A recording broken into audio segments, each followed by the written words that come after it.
The rain had stopped an hour ago, but Maya hadn't moved from the park bench.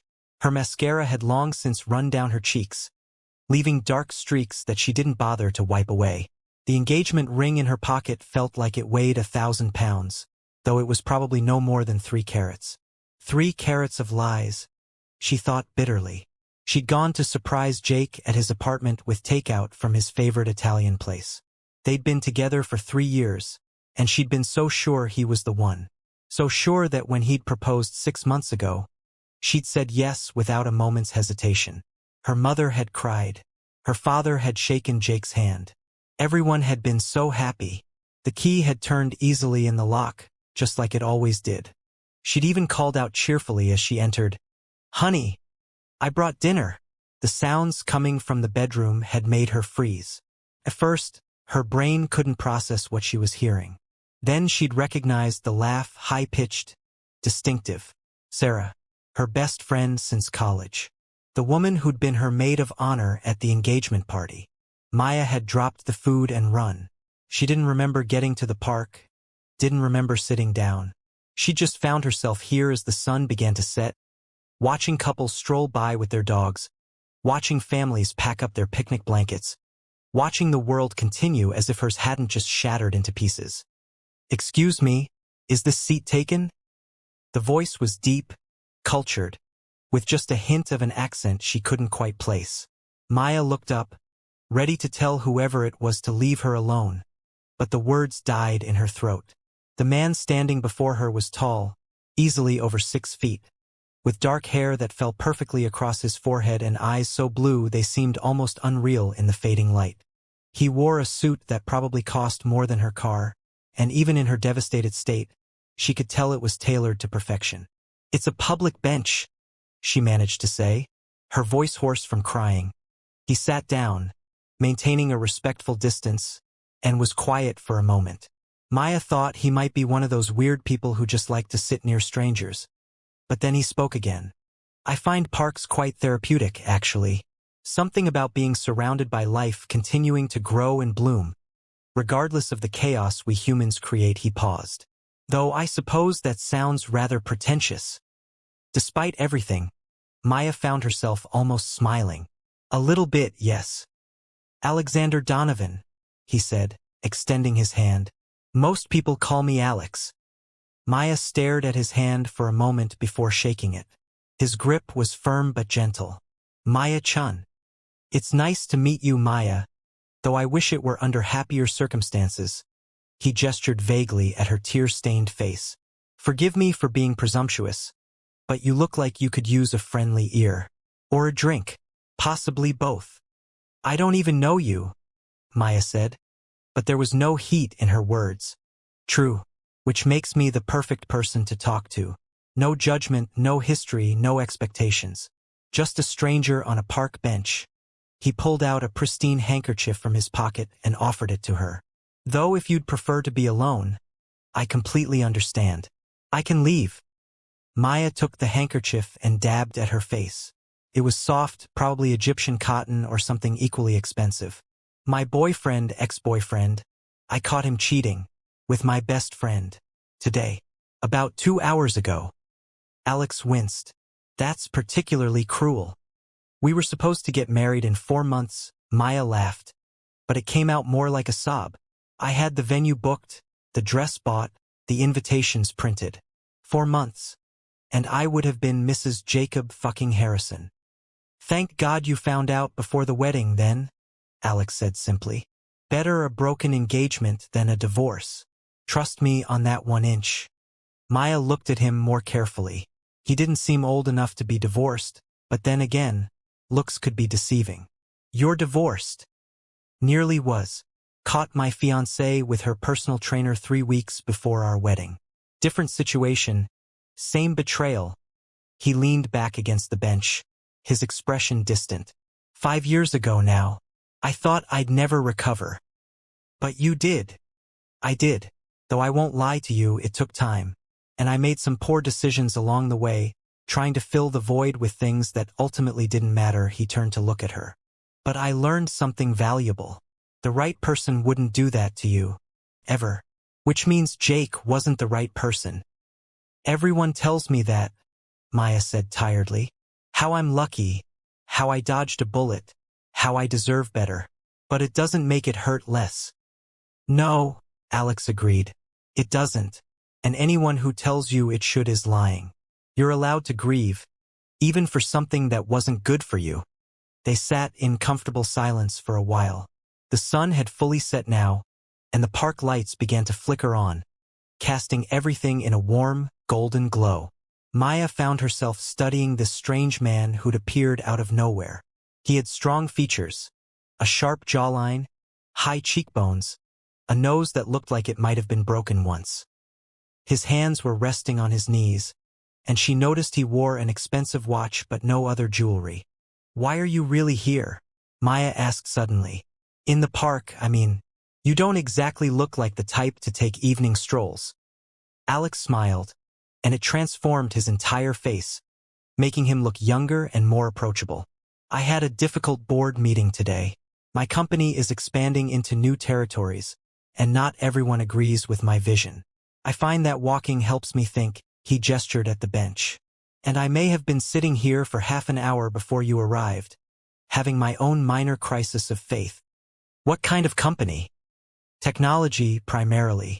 Software development, AI integration, that sort of thing. Donovan Technologies. If you've heard of it. Maya's eyes widened. She had heard of it. Everyone had.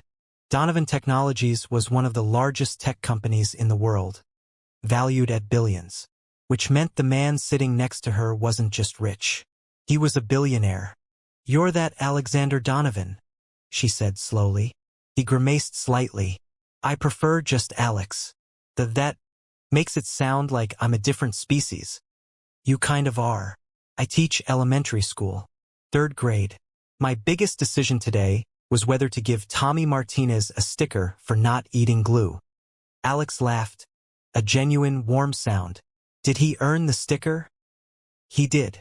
It was a banner day. Maya found herself smiling for real this time. This is surreal. I'm sitting on a park bench, having just had my life implode, talking to a billionaire about my students' glue-eating habits. If it helps, I've never felt less like a billionaire than I do right now. Money doesn't shield you from everything, Maya. It doesn't stop betrayal, doesn't prevent heartbreak, doesn't make people love you for who you are rather than what you have. He paused. Though it does make excellent revenge possible, if you're into that sort of thing. I'm not, Maya said quickly, then reconsidered. Though I wouldn't mind seeing them both suffer a little bit. Perfectly natural. I spent weeks fantasizing about various creative revenges before I realized that the best revenge was simply living well without them. He stood up and stretched. I meant what I said earlier about that drink. There's a quiet bar about 2 blocks from here. No one will bother us, and they make an exceptional Manhattan. My treat, obviously. Maya knew she should say no. She didn't know this man, regardless of how famous he was. But the thought of going back to her apartment, the apartment she'd shared with Jake until he'd moved out last month, supposedly to give them space to appreciate each other more before the wedding, made her want to cry again. And there was something about Alex that felt safe, despite his wealth and status. Or maybe because of it. He had no reason to hurt her, nothing to gain from lying. Okay, she said, standing up, but just 1 drink. And you're buying me dinner too, because I dropped mine on my ex's floor and I'm starving. Deal. Though I should warn you, once you try their truffle fries, you'll never want to eat anywhere else again. The bar was exactly as Alex had described. Quiet, upscale, with dark wood paneling and leather booths that looked like they'd been there for decades. The bartender greeted Alex by name, and they were shown to a private booth in the back without any fanfare. Maya slid into the seat across from him, suddenly aware of how she must look in her jeans and rumpled blouse, eyes still puffy from crying. I look like a mess, she said, more to herself than to Alex. You look like someone who's had a terrible day. There's no shame in that. He ordered them both Manhattans and an array of appetizers without consulting the menu. Tell me about teaching. What made you choose 3rd grade? And just like that, they were talking. Really talking. Maya told him about her students, about the little triumphs and challenges of shaping young minds. She told him about how she'd wanted to be a teacher since she was 8 years old, when her own teacher had helped her through her parents' divorce with patience and kindness. Alex listened intently, asking thoughtful questions, seeming genuinely interested in her life. In turn, he told her about growing up as the son of immigrants who'd built a small electronics repair shop into a modest fortune, about learning to code at 12, building his first successful app at 16, and starting his company at 23, about the pressure of success, the isolation of wealth, the difficulty of knowing who truly cared about him versus who cared about his money. "I had a friend once," he said, swirling the ice in his empty glass. "Childhood friend. Someone I trusted completely. He stole from the company. Not a lot, but enough that I had to fire him. He's in prison now. The day I testified against him was one of the hardest days of my life." "I'm sorry," Maya said softly. "That's when I learned that betrayal comes in many forms, and that sometimes the people we trust most are the ones who hurt us worst." He signaled for another round. "But I also learned that it's possible to rebuild, to trust again carefully, to open yourself up to the possibility that not everyone will let you down." "Have you opened yourself up again?" Alex was quiet for a moment. "Not romantically, no. I've dated, but nothing serious. I think I've been waiting for someone who sees me, not the net worth. Someone who couldn't care less about the private jets and the mansions." He met her eyes. "Someone, perhaps, who's more concerned with whether a third grader has stopped eating glue." Maya felt a flutter in her chest that she immediately suppressed. This wasn't a date. This was just two wounded people sharing war stories. "I can't believe I'm saying this, but I'm glad you sat down next to me today. This has been unexpectedly helpful." "I'm glad too." Alex glanced at his watch, that expensive watch she'd noticed earlier, and seemed surprised by the time. "It's nearly 11. I should get you home. Where do you live?" "Riverview Apartments, on the west side. But I can take a cab." "Nonsense. My driver is circling the block anyway. It's no trouble."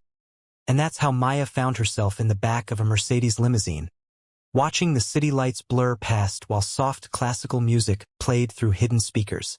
Alex sat beside her, keeping that same respectful distance he'd maintained on the park bench. When they pulled up in front of her building, he walked her to the door like a gentleman from another era. "Thank you," Maya said, meaning it, "for everything. For listening. For the drinks.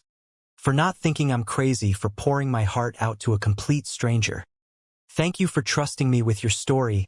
Alex reached into his jacket and pulled out a business card. "This has my personal number on it. If you need anything, and I mean anything, call me. Even if it's just to talk." Maya took the card, running her thumb over the embossed lettering. "I don't have anything to give you in return. You already gave me something valuable. You reminded me why I got into this business in the first place. To help people, to make connections, to matter beyond the bottom line." He smiled. "Get some rest, Maya-chan. Tomorrow will be better." She watched him return to the limousine, watched it glide away into the night, and then looked down at the card in her hand. Alexander Donovan, CEO, with a phone number written in elegant script below. She tucked it carefully into her wallet, next to the engagement ring she still hadn't decided what to do with. The apartment was dark and cold when she entered. Jake had taken most of the furniture when he'd moved out, claiming he needed it for his place. Now she understood why. He'd probably been furnishing a love nest for him and Sarah. The thought made her angry, but the anger felt cleaner than the grief, more manageable. She pulled out her phone and looked at the dozens of missed calls and texts. Jake mostly, with a few from Sarah. She deleted them all without reading them. Then she found the group chat with her other friends. Real friends? She hoped, and typed out a single message. "Wedding's off. Details later. I'm okay." The responses came immediately, a flood of concern and support. Maya read through them, feeling some of the ice around her heart begin to thaw. She wasn't alone. She had people who cared about her, people who would stand by her. And now, strangely, she had a billionaire who'd given her his personal number and seemed to actually care about whether she was okay. She fell asleep that night with her phone clutched in her hand, dreaming not of Jake but of blue eyes and Manhattan cocktails and truffle fries. The next few weeks were a blur of painful necessities. Maya canceled the wedding venue, returned the dress, and endured the pitying looks from vendors who'd heard similar stories too many times. Her mother helped her send out cancellation notices to the guests, while her father offered repeatedly to have a talk with Jake, which Maya suspected was code for something more physical. Jake had tried to call her dozens of times, had even shown up at her apartment once. She'd refused to answer the door, and he'd finally left after half an hour of pleading through the wood. Sarah had sent a long, rambling email explaining that they hadn't meant for it to happen, that love just found them, that they hoped Maya could understand and forgive them. Maya had deleted it without finishing it. Through it all, she'd found herself looking at Alex's business card more than once. She never called, telling herself it would be inappropriate, that he was just being kind, that someone like him had better things to do than worry about a heartbroken teacher. But then, 3 weeks after their meeting in the park, her phone rang with an unknown number. "Hello? Maya? It's Alex. Alexander Donovan. From the park bench." Her heart did an unexpected flip. I remember. I don't think I could forget, actually. I hope you don't mind me calling. I've been thinking about you, wondering how you're doing. If that's too forward, please tell me. It's not, Maya said quickly. It's actually really nice. I'm managing. Canceled the wedding, avoided my ex, cried less this week than last week. Progress. That is progress. I'm proud of you, he paused.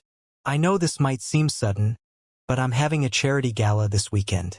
It's for a foundation that supports education in underprivileged areas. I thought you might be interested given your profession.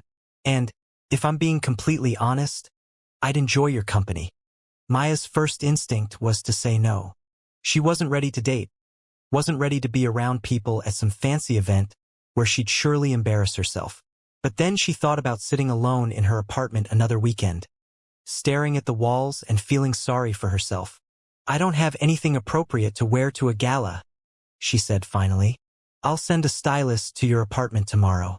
She's excellent and completely discreet. Consider it part of the invitation before Maya could protest. He continued, This isn't charity, Maya. I'm asking you to attend as my guest because I genuinely want you there. Will you come? Yes, she said, surprising herself. Yes, I'll come. Excellent. I'll send a car for you at 7 on Saturday. And Maya? Thank you. The stylist arrived at 9 the next morning with an entourage and enough dresses to stock a boutique. Maya felt overwhelmed by the choices, but the stylist, an elegant woman named Clara, seemed to understand exactly what would work. She pulled out a midnight blue gown that shimmered subtly when it moved, with a neckline that was sophisticated without being too revealing. This one, Clara said definitively. It brings out your eyes and suits your figure perfectly. Mr. Donovan said to choose something that makes you feel powerful. I think this will do the trick. She was right. When Maya tried on the dress, complete with the shoes, jewelry, and clutch that Clara had selected, she barely recognized herself in the mirror. She looked elegant, sophisticated, like someone who belonged at a billionaire's gala. Saturday arrived faster than Maya expected. She spent the day being pampered by the hair and makeup team that Clara had sent, trying not to think about how much all of this must be costing Alex. By the time the car arrived at 7, she was so nervous she was shaking. The gala was held at a historic hotel downtown, the kind of place Maya had only seen in movies. She walked up the red carpet on trembling legs, very aware of the photographers and the curious looks from other guests. But then she saw Alex waiting for her at the entrance, and something in her chest loosened. He looked incredible in a tailored tuxedo, his hair perfectly styled, but his smile when he saw her was the same genuine warmth he'd shown on the park bench. He offered his arm, and Maya took it, grateful for the support. You look absolutely stunning, he murmured as they entered the ballroom. Though I hope that doesn't sound inappropriate. It's not. Thank you. You clean up pretty well yourself. The ballroom was breathtaking, with crystal chandeliers and floor-to-ceiling windows overlooking the city. A string quartet played in one corner while waiters circulated with champagne and hors d'oeuvres. Maya felt like she'd stepped into another world, one where wealth and luxury were as natural as breathing. But Alex didn't parade her around like a trophy. Instead, he introduced her genuinely to the people they met, explaining her work as a teacher with such respect and admiration that Maya found herself standing a little taller. When a famous actress expressed interest in the Education Foundation, Alex brought Maya into the conversation, valuing her professional opinion on how to best help struggling schools. "You're really good at this," Maya said during a quiet moment on the balcony, away from the crowd, "making people feel valued, making them want to open their wallets for a good cause. I learned early that people respond to authenticity. If you genuinely believe in something, they can feel it." He looked out over the city, his expression thoughtful. "I started this foundation because I remember what it was like to be a kid from a poor neighborhood, knowing that my education was subpar but not understanding why. If I can give other kids the opportunities one had to fight for, then all of this," he gestured vaguely at the opulent ballroom behind them, "means something." Maya studied his profile, illuminated by the soft glow of the city lights. "I misjudged you that first day. I thought you were just another rich guy who happened to be nice. But you're more than that. And you're more than just a heartbroken teacher who happened to be crying on a park bench." He turned to face her. "You're intelligent, passionate about your work, resilient. These past few weeks, I found myself thinking about you more than I probably should. Wondering how you're doing, hoping you're healing, wanting to call but not wanting to intrude." "I've thought about you too," Maya admitted. "I've picked up your card 100 times, trying to decide if I should call. I didn't want to be a burden." "You could never be a burden." Alex reached out and gently tucked a strand of hair behind her ear, his fingers lingering for just a moment. "I know the timing is complicated. You're healing from a betrayal, and I'm not exactly uncomplicated myself. But I'd like to see where this goes, if you're willing. No pressure, no expectations. Just two people getting to know each other." Maya knew she should be cautious. She'd just gotten out of a relationship, and jumping into something new, especially with someone as high profile as Alex, seemed reckless. But standing here with him, feeling the warmth of his presence and the sincerity in his eyes, she couldn't bring herself to say no. "I'd like that," she said softly. The rest of the evening passed in a blur of conversations and dancing. Alex was an excellent dancer, leading her confidently through waltzes and foxtrots while the orchestra played. When a photographer captured them mid-spin, both of them laughing at something Alex had whispered in her ear, Maya didn't even think about how that photo might look in tomorrow's society pages. It was nearly midnight when Alex finally drove her home. He'd dismissed the driver, wanting to take her himself in one of his less conspicuous cars, which turned out to be a Tesla that probably still cost more than she made in a year. "Thank you for tonight," Maya said as they pulled up outside her building. "I can't remember the last time I had that much fun. Thank you for coming. You made the evening significantly more bearable." He walked around to open her door, ever the gentleman. "Can I see you again? Maybe something more low-key next time? Dinner? Just the two of us?" "I'd really like that. How about Tuesday? I know a place that makes excellent pasta, and it's quiet enough that we can actually have a conversation. It's a date." Alex smiled, that transformative smile that made her heart skip. He leaned in slowly, giving her time to pull away if she wanted, and pressed a gentle kiss to her cheek. "Good night, Maya. Sweet dreams." She watched him drive away, her hand pressed to where he'd kissed her, feeling like Cinderella after the ball.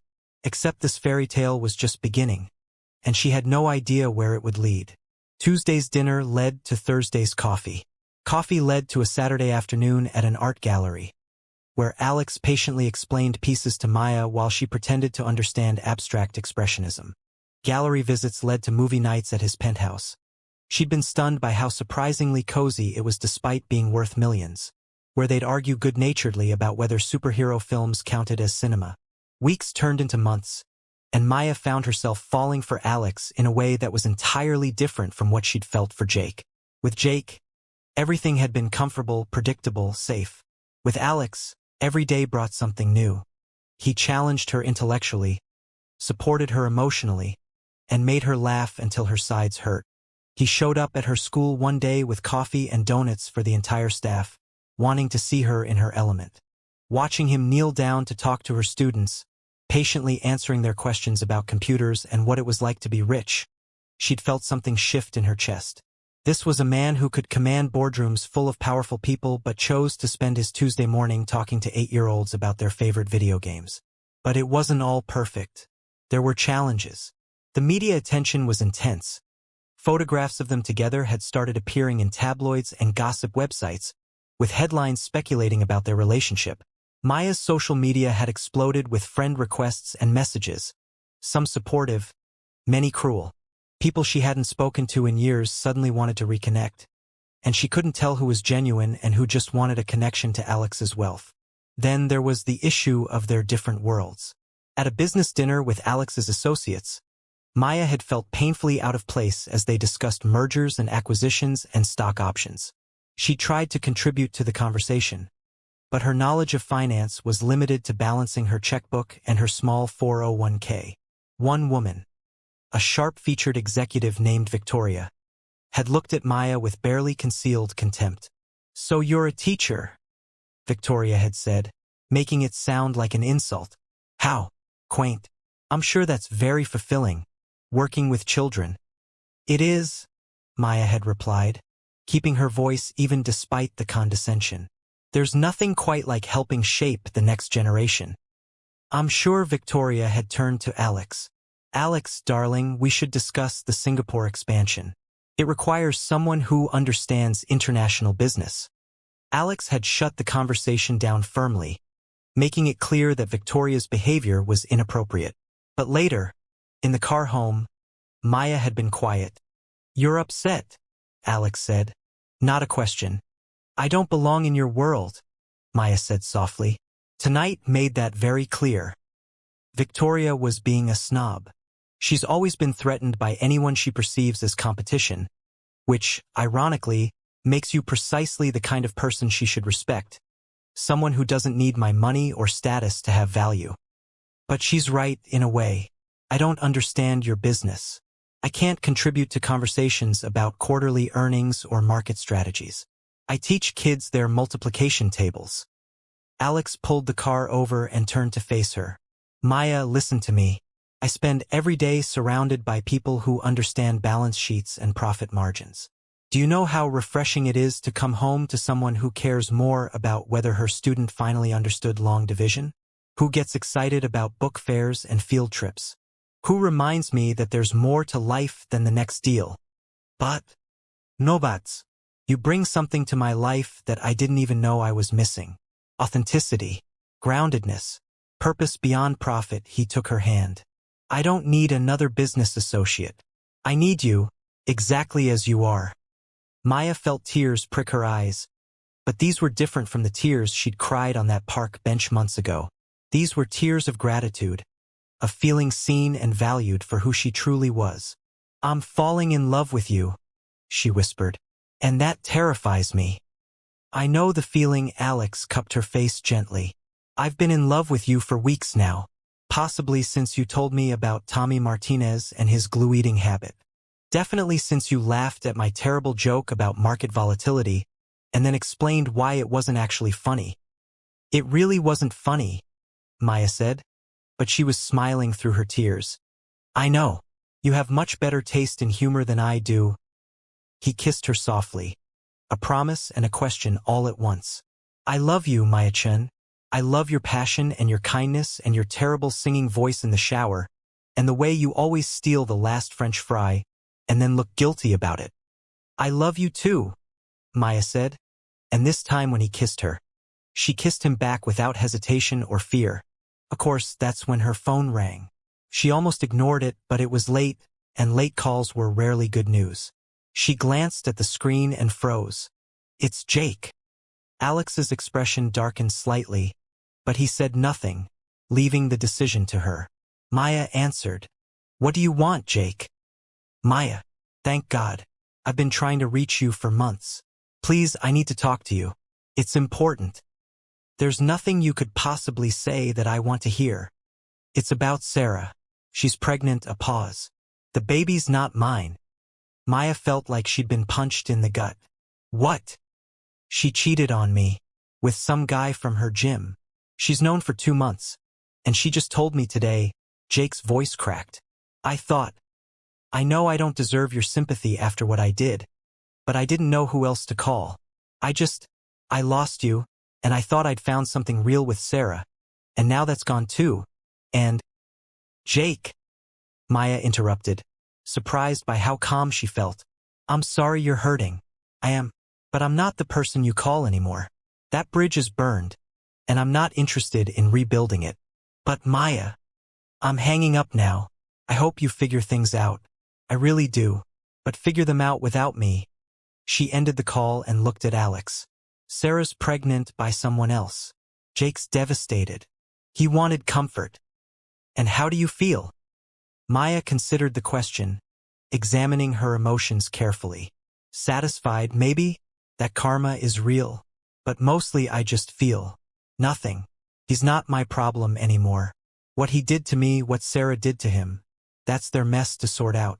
I have more important things to focus on. Such as how you said you love my terrible singing voice, when I distinctly remember you begging me to stop murdering that Taylor Swift song last week. Alex laughed, the tension breaking.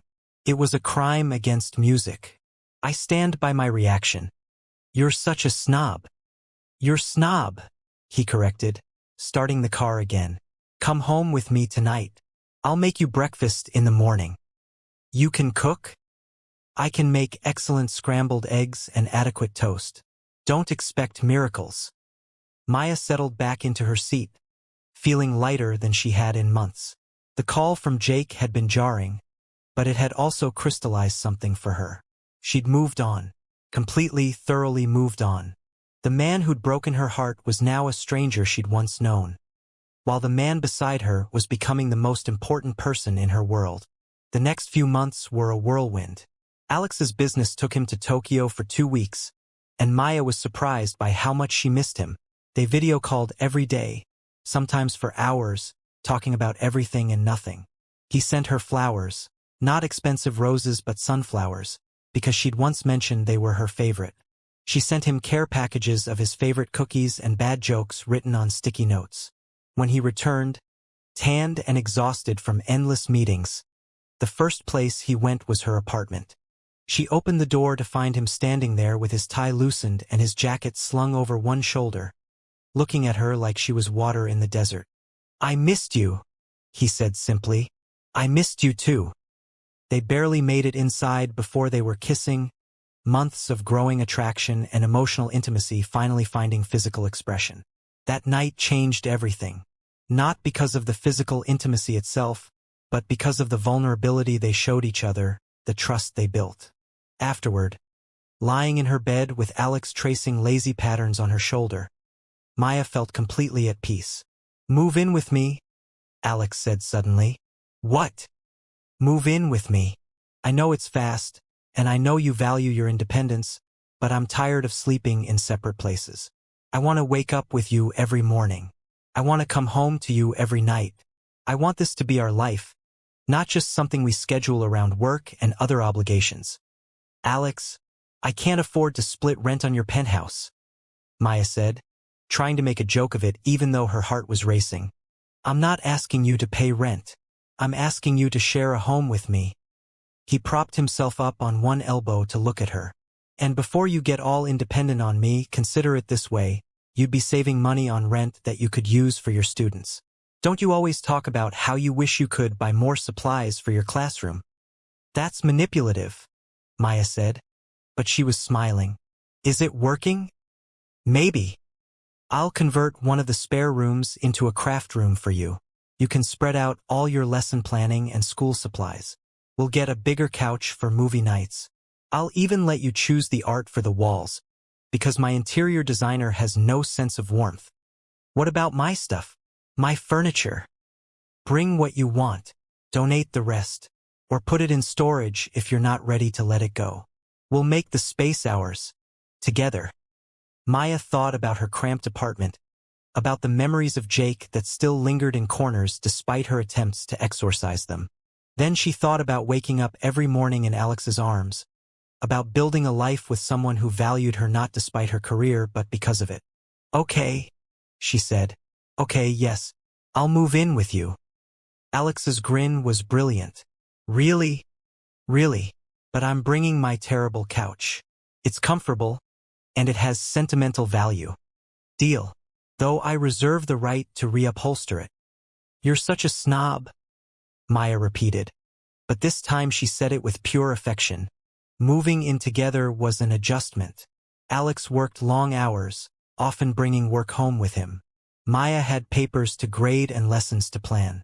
They learned each other's rhythms, figured out how to share space without crowding each other, discovered that they both liked to cook, but had very different styles in the kitchen. There were arguments, of course. Maya got frustrated when Alex's security team became overprotective. Alex got irritated when Maya insisted on taking the subway to work instead of accepting rides from his driver. They fought about money, specifically about Alex's tendency to simply buy solutions to problems and Maya's pride about accepting his generosity. But they always worked through it. They learned to communicate, to compromise, to prioritize their relationship over their individual preferences. And slowly, the penthouse that had been Alex's bachelor pad became their home. Maya's books filled the shelves. Her colorful artwork brightened the walls. Her laughter echoed through rooms that had been silent for too long. One Saturday morning, 6 months after Maya had moved in, she woke to find Alex's side of the bed empty. She pulled on his shirt. She developed a habit of stealing his clothes and padded barefoot into the kitchen, following the smell of coffee. Alex was standing by the window, still in his pajama pants, holding a mug and staring out at the city below. Something about his posture made Maya pause in the doorway. "Hey," she said softly. "You okay?" He turned, and she saw the tension in his shoulders. "My father called this morning. He wants to meet you." Maya knew that Alex's relationship with his parents was complicated. They were proud of his success but disapproved of his lifestyle, constantly pushing him to settle down with someone from their social circle. He'd been avoiding introducing Maya to them, not because he was ashamed of her, but because he was protecting her from their judgment. And that's bad because they're going to be difficult. My mother has had my marriage planned since I was 25, and none of those plans involved a public school teacher. He set down his mug and crossed to her, pulling her into his arms.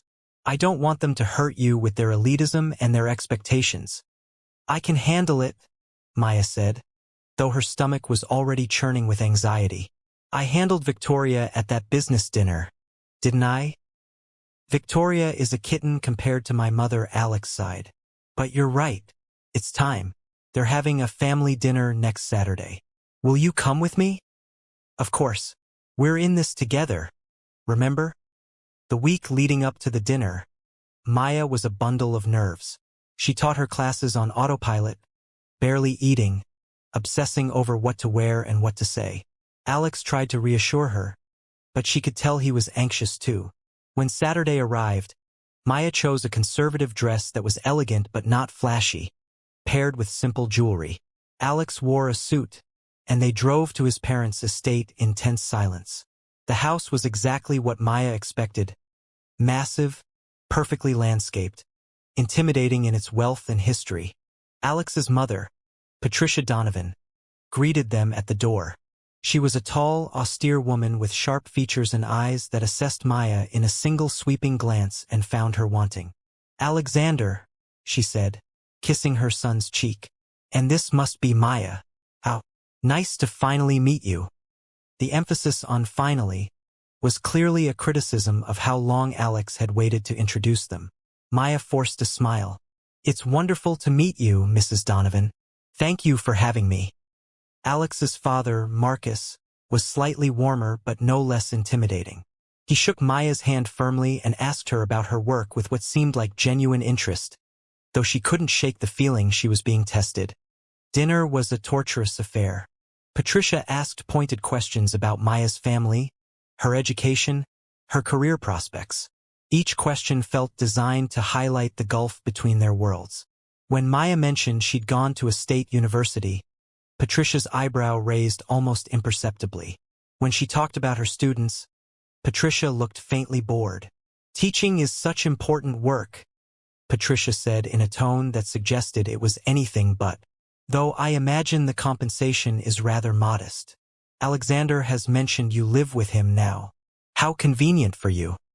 The implication was clear, that Maya was a gold digger, living off Alex's wealth. Maya felt her face flush, but before she could respond, Alex set down his fork with a sharp clink. "Mother," he said, his voice dangerously quiet, "I'd appreciate it if you didn't insult my girlfriend in my presence. I'm simply stating facts, darling. The financial disparity between you two is significant. You can't blame me for being concerned about your well-being." "My well-being has never been better." Alex reached over and took Maya's hand.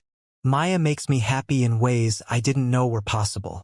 She's intelligent, compassionate, and grounded in reality in a way most people in our circle aren't. If you can't see her value, that says more about you than it does about her." "Alexander, don't be dramatic." "I'm not being dramatic. I'm being clear. Maya is the woman I love. If you want to be part of my life, you need to accept that and treat her with the respect she deserves." The silence that followed was deafening. Marcus cleared his throat. "Son, we're not trying to interfere. We just want to make sure you're making sound decisions." "I am. The soundest decision I've ever made was sitting down on a park bench next to a crying woman and choosing to listen to her story." Alex stood up, pulling Maya with him. "We're leaving. When you're ready to have a civil conversation and treat Maya like a person rather than a threat, call me." They left the house, Maya's heart pounding.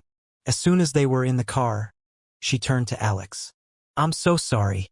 I ruined your relationship with your parents." "You didn't ruin anything. They're snobs, and they needed to hear what I said." He started the car, his jaw tight. "I should have warned you better. I should have prepared you more." "It's not your fault they're awful." Maya squeezed his hand.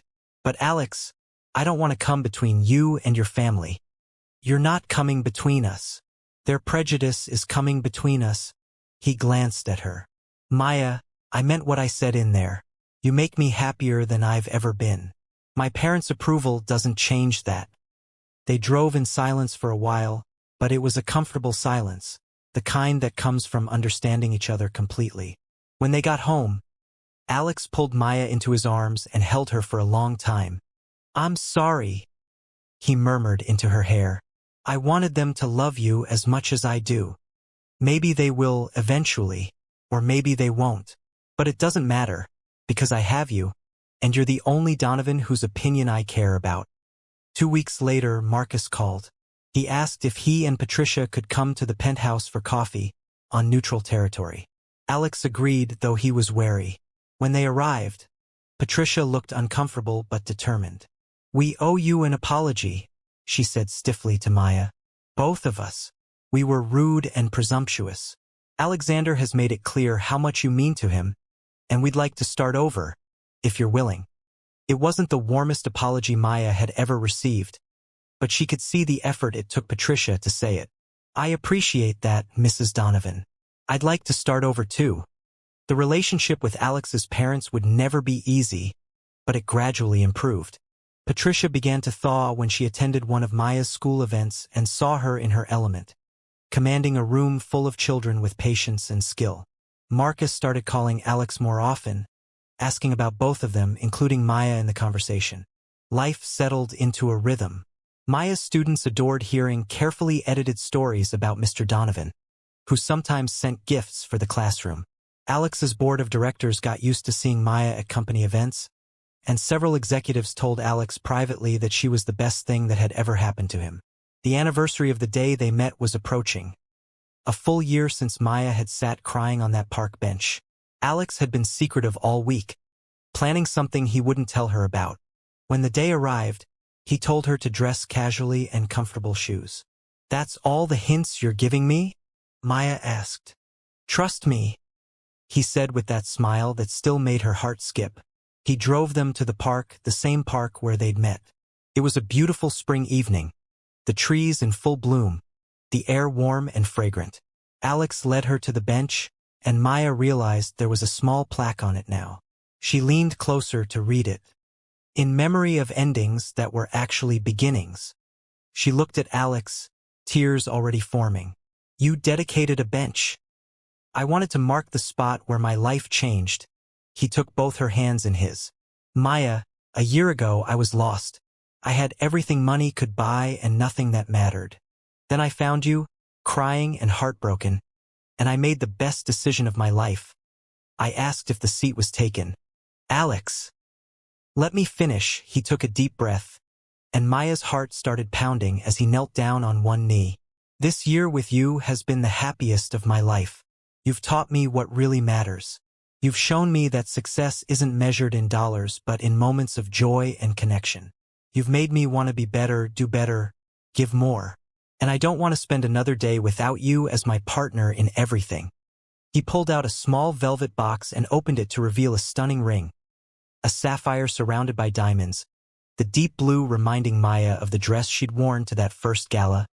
Maya-chan, will you marry me? Maya was crying now, but these were happy tears, the best kind of tears. She thought about how far she'd come from that broken woman on the bench, how much she'd grown and healed. She thought about Alex, who'd seen her at her lowest and chosen to stay, who'd built her up without ever trying to change her. Yes, she said, laughing through her tears. Yes, absolutely yes. Alex slipped the ring on her finger, and it fit perfectly, just like everything about them. He stood and kissed her while joggers passed by and a couple with a dog stopped to applaud. Maya didn't care who was watching. She was too busy kissing the man she loved, the man who'd turned her worst day into the beginning of her best life.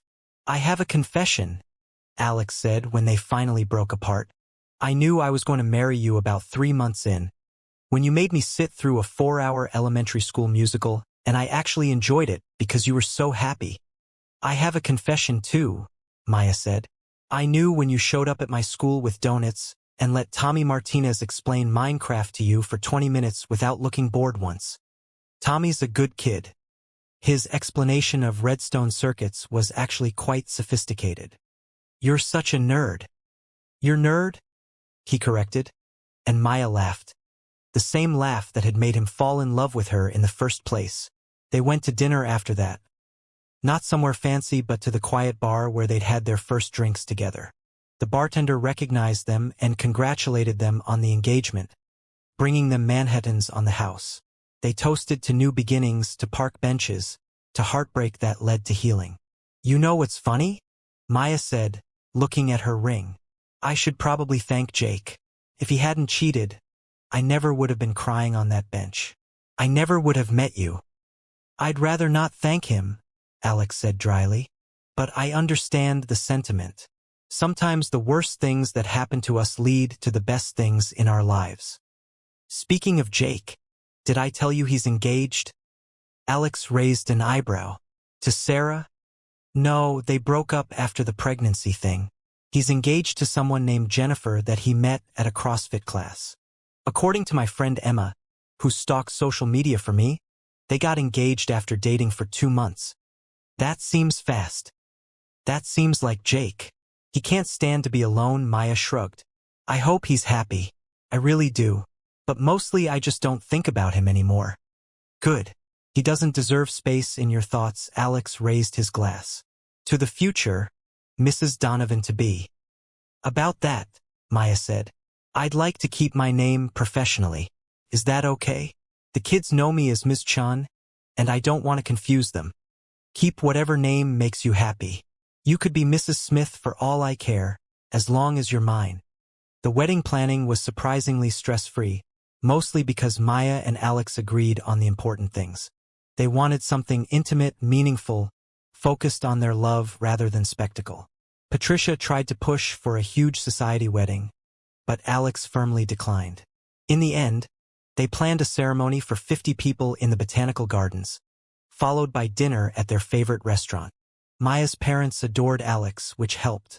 Her father had been skeptical at first, protective of his daughter after what Jake had done. But Alex had won him over by genuinely listening to his stories and asking thoughtful questions. Her mother simply said, "He looks at you like you're the only person in the room. That's how you know it's real." The months before the wedding flew by. Maya continued teaching, turning down Alex's repeated offers to quit and focus on wedding planning. "I love my job," she reminded him. "I'm not giving it up just because I'm marrying a billionaire." Alex, for his part, started a new initiative through his foundation, personally funding supplies and technology for underprivileged schools. When asked by the press why he'd chosen this particular cause, he simply said, "I learned from the best," and winked at Maya. There were still challenges, of course. The media attention intensified as the wedding approached. Paparazzi tried to photograph Maya at school, which led to Alex hiring security to keep them at bay.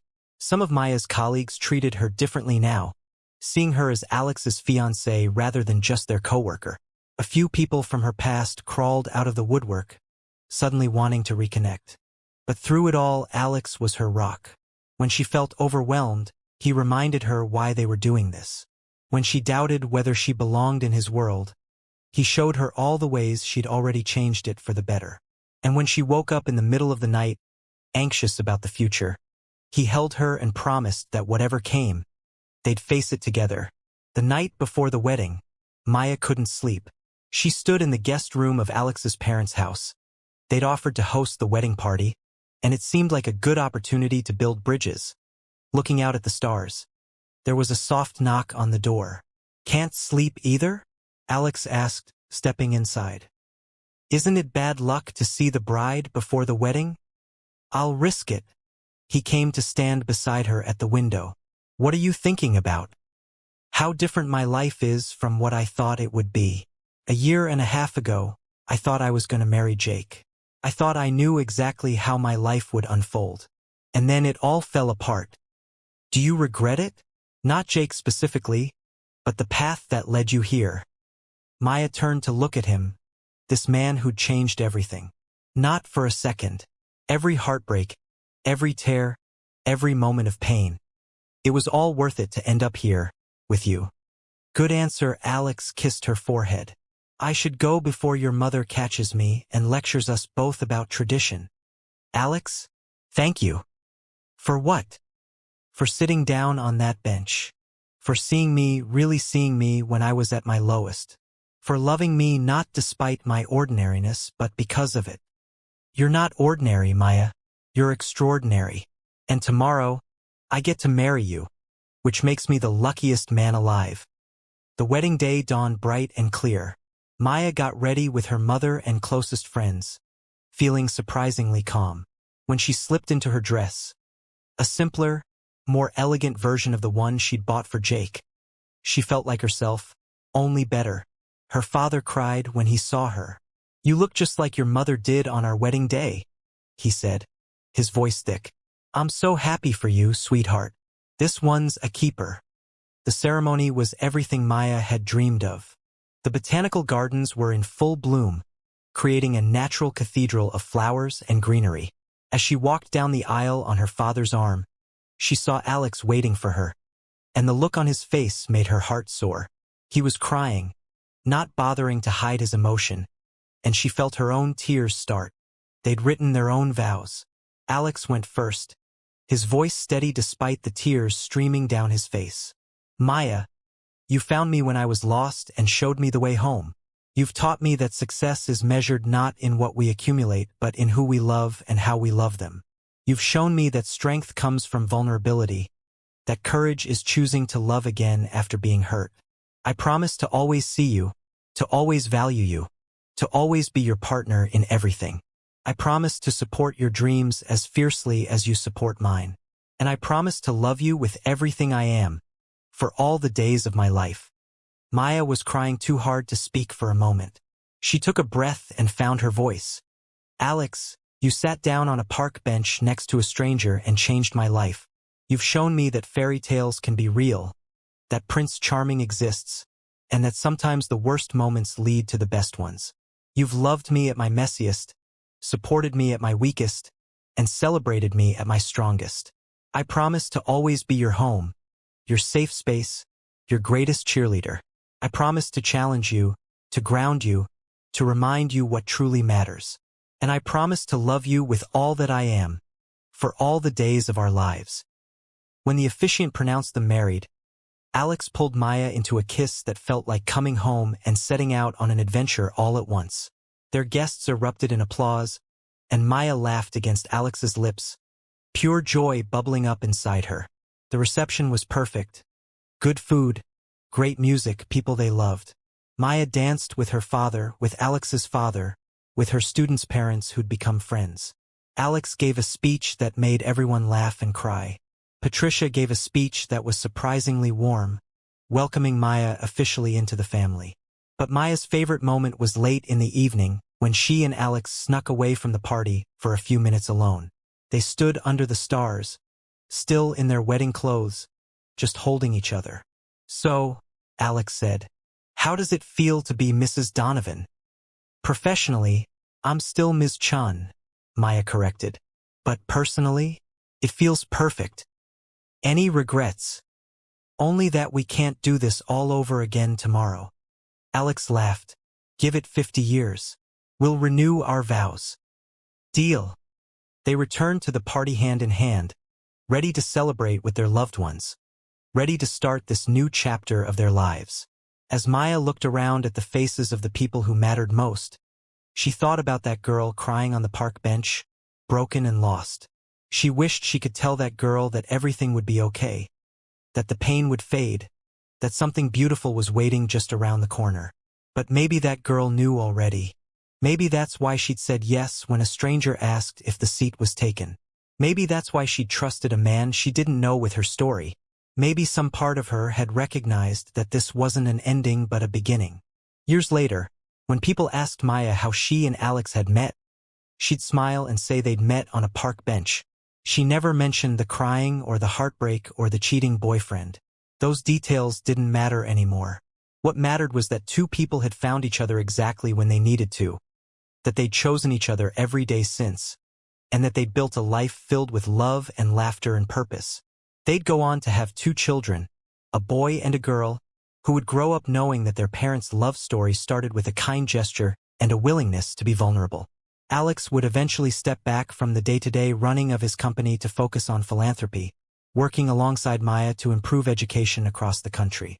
Maya would never stop teaching, though she'd eventually become a principal, then a superintendent, always remembering what it was like to be in the classroom. But that was all in the future. On this night, at this moment, they were just 2 people who'd found each other against all odds, dancing under the stars, grateful for park benches and chance meetings and the courage to love again. And somewhere in the city, on a bench in a park, a small plaque commemorated the spot where everything changed, where endings became beginnings, where a billionaire saw a woman crying and chose kindness, where a broken heart started to heal, where love, real love, began with a simple question: "Is this seat taken?"